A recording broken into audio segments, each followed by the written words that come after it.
Alors bonjour à tous, Paul-Marcel Mayagui c'est mon nom, je suis journaliste pour Africa 24 et là je suis à Tanger au Maroc pour prendre part à une conférence, du moins pour prendre part à la première conférence sur les politiques, notamment portant sur la promotion entre la paix et le développement durable. Donc cette conférence organisée par l'Union africaine et ses partenaires vise principalement à voir dans quelle mesure, ou du moins à étudier les différentes mesures et stratégies qui pourraient être mises en œuvre pour favoriser la promotion de l'intégration régionale, mais aussi le développement de la paix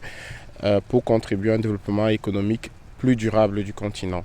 Alors nous sommes arrivés à Casa, nous avons pris la route pour Tanger, qui est sur la côte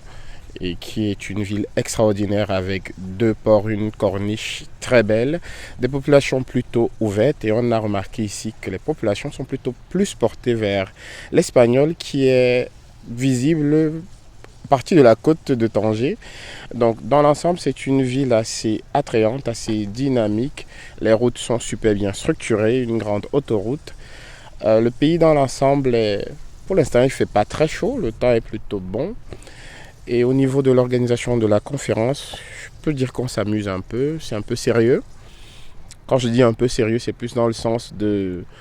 on prend plaisir à être là, on prend plaisir à effectuer ce que nous faisons au quotidien sans trop de stress. Tout a été mis à disposition pour faciliter au maximum la vie des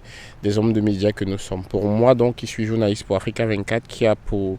live motif de porter la voix d'une Afrique plus durable, d'une Afrique en mouvement, d'une Afrique positive, d'une Afrique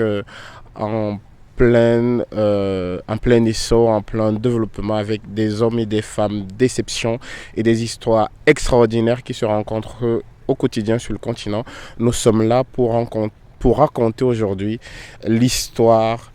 qui se vit à Tanger, cette histoire qui va davantage mettre l'accent sur la promotion du lien entre la paix et le développement sur notre continent.